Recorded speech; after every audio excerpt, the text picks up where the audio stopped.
Hello and welcome back to Lately Fashionable. I have a story for you today all about this dress.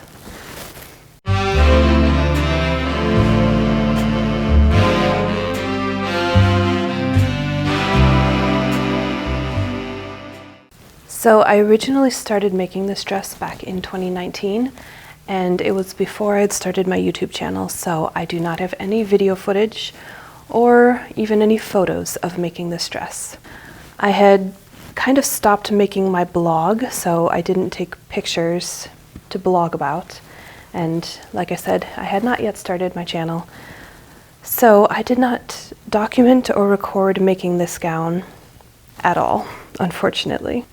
But that doesn't mean I can't tell you the story. So this all started with my mom, who is a prolific quilter, and she had made a stained glass window quilt kit. I'll put it here so you can see. I believe all of the fabrics were included and she just made it as the pattern indicated. And it's a really beautiful piece, and it's now hanging on the wall in her sewing studio. Now my dad actually does stained glass as a hobby, and he has for several years. And he saw that and thought, hey, I could make that same design in actual stained glass. So he started working on his own version.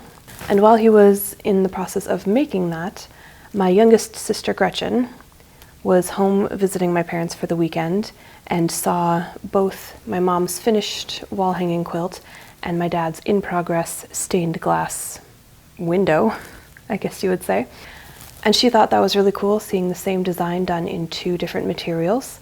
So she issued a family challenge to myself and the rest of our siblings to make the same design in whatever medium we feel most comfortable with. So she, my sister Elise, my brother Aaron, and I all set about making our own versions of the same design. And I thought it would be really fun because the basic motif in the center is a circle, to make it into a circle skirt. And my plan right from the beginning was to take the petals that meet 4 in the center and turn them up onto the bodice of a dress. So the challenge was issued in February, and we collectively decided that the deadline would be October of that same year, because we were all planning to meet up in Missouri for Christmas, because several people in the family were working retail or in the Navy at the time, and getting time off for actual Christmas was going to be very, very difficult. So we decided to do Christmas in October. So we all met up in Branson, Missouri and presented our entries. My mom also brought along her wall hanging. My dad did not bring the stained glass window, which he had finished, because traveling with stained glass was going to be a little too difficult. Obviously, it's very fragile. Now, not all of our entries were entirely finished by the time we arrived. Mine was certainly the least finished. I had constructed the circle skirt. I made it from a black cotton base, and then I basted all of the silk pieces in the design on top. Oh, I should tell you where I got my silk. Silk Baron was having a sale where you could buy a grab bag of 8 quarter-yard pieces of silk dupioni for $35, which was a really good deal. And I snatched one up. You couldn't request specific colors, but you could give a color range because it was a grab bag, so they were just going to throw in whatever they had in quarter-yard pieces. I requested blues and greens, and this is what I got.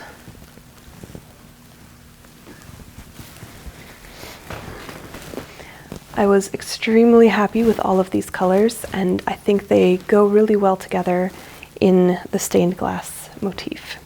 Now, I did have to supplement with a few silks that I already had in my own stash, because 8 quarter-yard pieces was not enough to make the full skirt.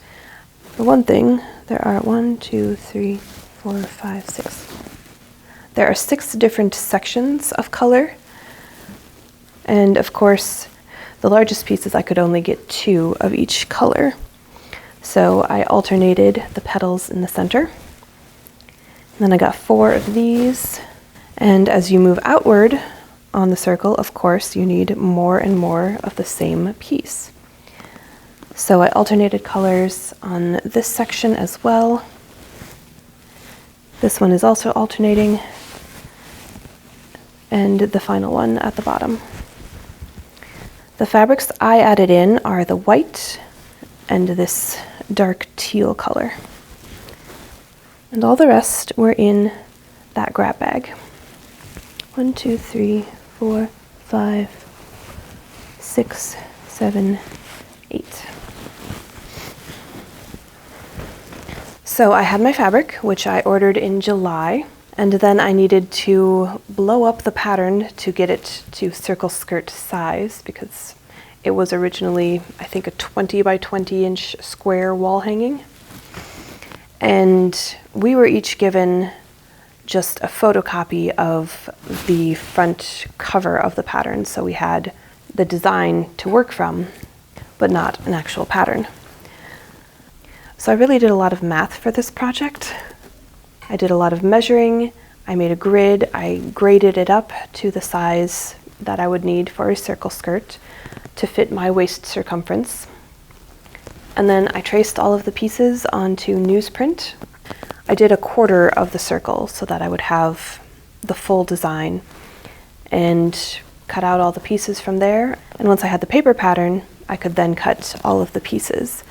And I didn't add any seam allowance because they would all be butting up against each other and then covered with the lines of bias cut silk to imitate the came of a stained glass window.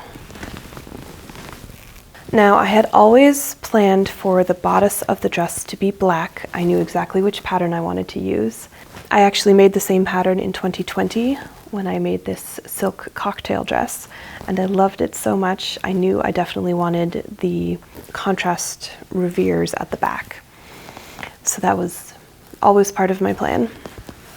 And I was originally going to do black bias silk for the lines. And that is where I stalled out because once we had the presentation of all of the entries, I no longer had a deadline to meet. It was past and I had missed it. So this project got put way on the back burner for several years. We did get a group photo of all of the entries, even though my dad's was a picture of his on his phone. Gretchen did hers by carving wood, painting in the sections, and then applying resin on the surface. It's very smooth and shiny. Elise did a magazine photo collage on canvas and then hand embroidered the black lines of hers. Aaron also did a photo collage of photos he had taken himself while he was living in Hawaii. And the lines on his are glow-in-the-dark glitter glue because he wanted the design to also be able to show up in the dark. Now, like I said, mine was just all of the pieces hand-basted onto the circle skirt. So I presented it by putting it on and just safety pinning the petals up onto the shirt I was wearing at the time. And there it sat for many years. And then last year, while my husband and I were planning our trip to New Orleans and Las Vegas, I had scheduled a professional photo shoot in the French Quarter while we were in New Orleans. And I thought, what better time to pull out and finally finish this dress? And at that time, I had a design inspiration because I wanted to get these shoes from American Duchess. I was in love with them. They were having a sale. It was the last pair in my size in that color. I felt like it was meant to be. I ordered them. They arrived. They are beautiful. And I realized that they are the same color as this silk. So I thought instead of doing black lines, I should do copper, which required ordering more silk from Silk Baron. And I am so thrilled with the color I got. I think it's absolutely perfect. It really sets off all of the different blues. It's a gorgeous contrast. And changing the color of the bias silk I was planning to use really invigorated me to finish the project. I had a better vision in my head of what it was going to look like, and I was really excited about it. I thought it was going to be so much prettier than the black would have been. And switching to the copper color actually helped solve a dilemma I was having with the design, because I didn't want the lines to get lost when the petals came up onto the bodice, but I knew I wanted the bodice to be black. I did toy with the idea at times of using this teal color because I had enough of it. I could have made the bodice from that color, and then it would have still been a contrast. But the copper, I think, looks so much better. It's a contrast with all of the colors, including the black, and I was much happier with the black bodice. I think it was perfect. So I did so much math. I measured the lines I was going to need, calculated exactly how long I needed the bias strips to be in total, and I measured and calculated and cut continuous bias, which was the first time I've ever tried that, so I was pretty nervous, but it came out really, really well. Oh hey, I have footage of this part, because by now I had realized that I wanted to make a video for this dress.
And I used a bias tape maker to press the raw edges inward so it would be a nice smooth finished line.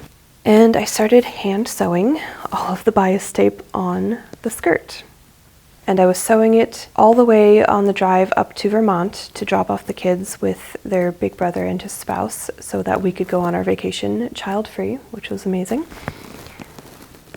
And I was not even halfway done, and my hand started cramping up really badly. So I made the decision while we were in Vermont to not push myself to finish this.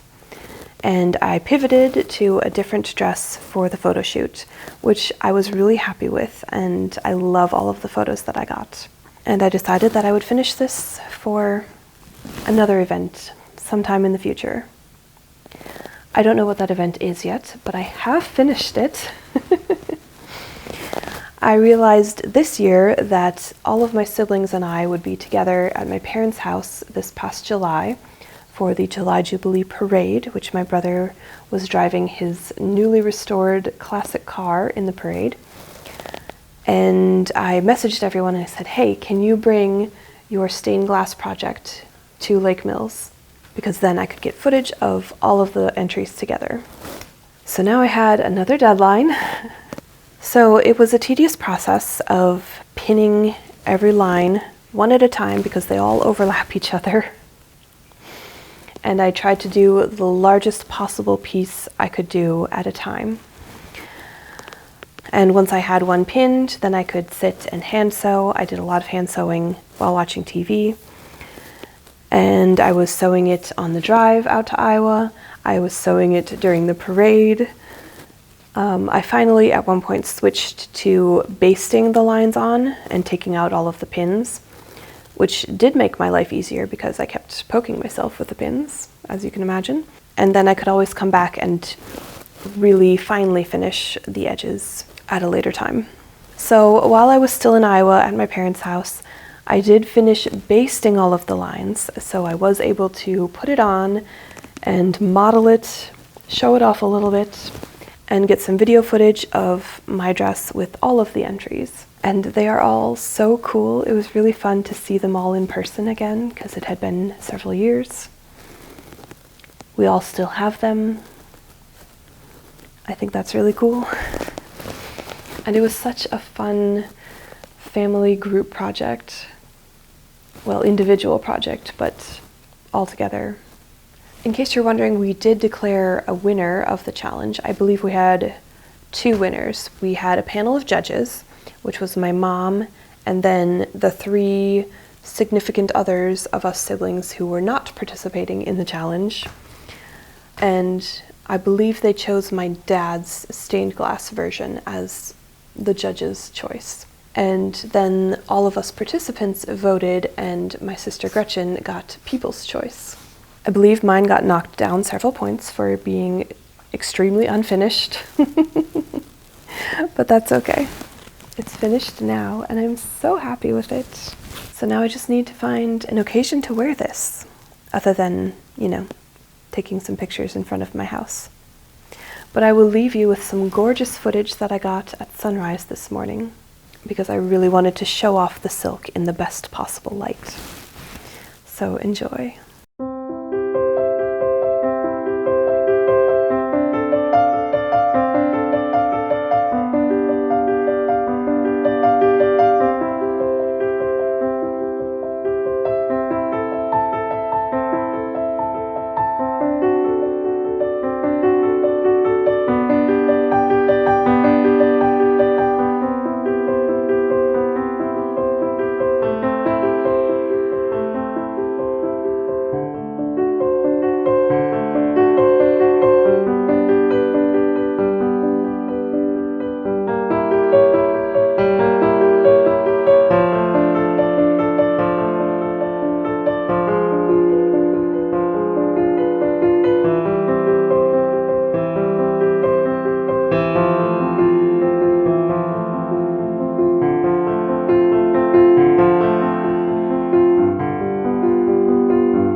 I hope you enjoyed this video. I know it was a lot of just me sitting here and talking. I really wish I had filmed making this in the first place, but unfortunately we can't go back in time. But anyway, I had a lot of fun. If you enjoyed this video, feel free to give me a like, and if you want to see more, definitely subscribe. And I will see you soon. Bye.